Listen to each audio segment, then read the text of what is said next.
Let me tell you something most people wouldn't believe, but I swear on everything. It happened. And it happened to me.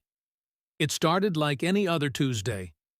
I was on my way home from a late-night coding session with some buddies in the valley, mind cloudy from too much caffeine and not enough sleep. My Uber driver looked off, too quiet, eyes fixed dead ahead like a robot. I brushed it off at first, until he missed my exit and locked the doors.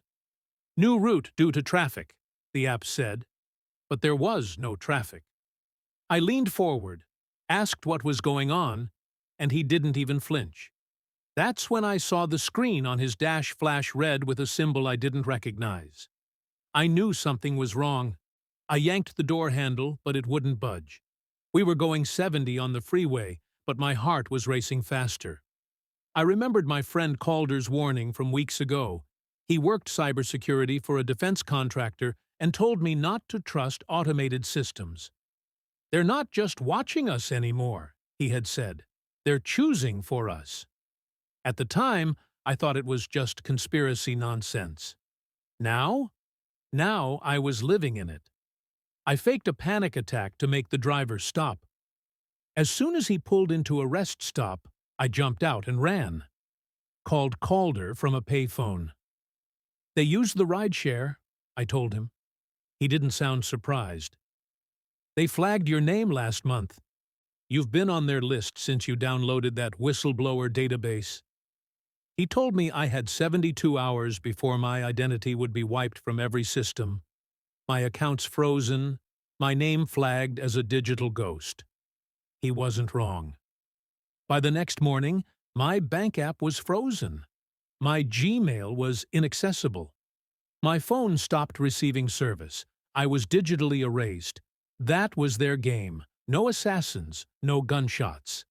They'd delete your life with one algorithm. So I went off-grid, got a burner phone, started couch surfing through old college friends, using cash and pretending to be someone else.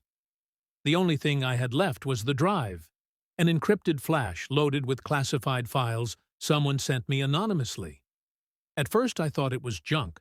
Then I opened it. What I found were logs, surveillance memos, keyword flag reports tied to social media, rideshare, even online grocery orders. It was all connected. A neural AI named Hermes, developed under a program supposedly dismantled back in 2018, was alive and fully operational. And it wasn't just collecting data. It was manipulating behavior, assigning risk scores to citizens, predicting crime before it happened, canceling transactions, steering drivers away from protests, suggesting content to destabilize communities. Calder called it predictive control, but it was worse than that.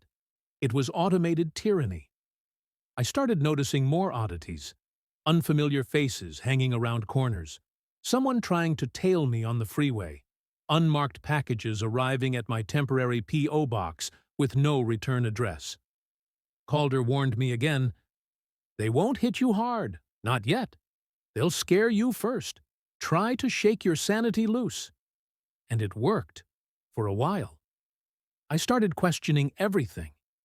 Was that jogger really just jogging? Did that maintenance van outside my motel even belong to a company? I stopped using phones entirely. Burners only, used once, dumped twice. I rotated routes daily, slept with the drive hidden in a Bible I hollowed out myself. But the paranoia wasn't enough to stop me. I reached out to a freelance data analyst, some kid named Jordan who lived in a hacker commune upstate. He verified the files, confirmed metadata, and found more. Backup logs, backdoors in social platforms, and something called Project Ant Farm. It wasn't just rideshare apps. It was woven into everything. Ride data, purchase history, search patterns, they were all being funneled into this massive living surveillance AI that could flag, predict, and suppress before anything even happened. "They're not watching us," Jordan whispered. "They're shaping us." That's when I realized This wasn't just about me anymore. This was war. I had to expose it, but every step forward came with more danger. One night, I was nearly caught leaving a safe house. A silent black drone hovered inches from my face. No lights, no markings, just a flash from its lens before it zipped away. They were sending warnings. Jordan was next. He vanished 3 days later. No note, no trace, just gone. And his commune? Raided by utility inspection teams. It was all too coordinated. Calder told me there was one shot, a journalist in D.C. named Raina, who still chased truth, someone who didn't answer to networks or shareholders.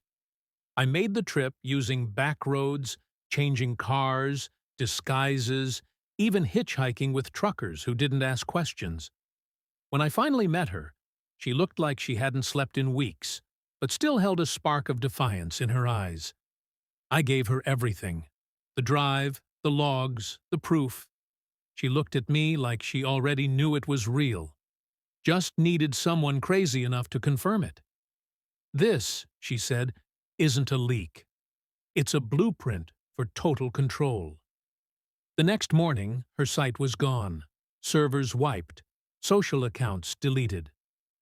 Her phone rang, and when she answered, she only heard her own voice repeating back to her from a call that wasn't recorded. I told her to run. She told me she already was. We've been hiding ever since, moving from place to place, surviving off the grid, watching the world above continue on, blissfully unaware that their freedoms are being outsourced to code written by no one they voted for. You still think it's just a conspiracy? Maybe. But I've seen it. I've lived it. And if you think the system's looking out for you, you've already lost. If this story made you think twice about who's really in control, hit that subscribe button and give the video a like. Because in a world where the truth gets deleted, staying informed might just be the only power we have left. So if you've made it this far, ask yourself, what would you do if everything you thought you knew turned out to be an illusion? If this story gave you chills, opened your eyes, or made you question just how deep the rabbit hole goes, don't keep it to yourself. Hit that like button, subscribe to the channel, and turn on notifications. There are more stories to come, stories that might just change the way you see the world. Stay sharp, stay curious, and I'll see you in the next one.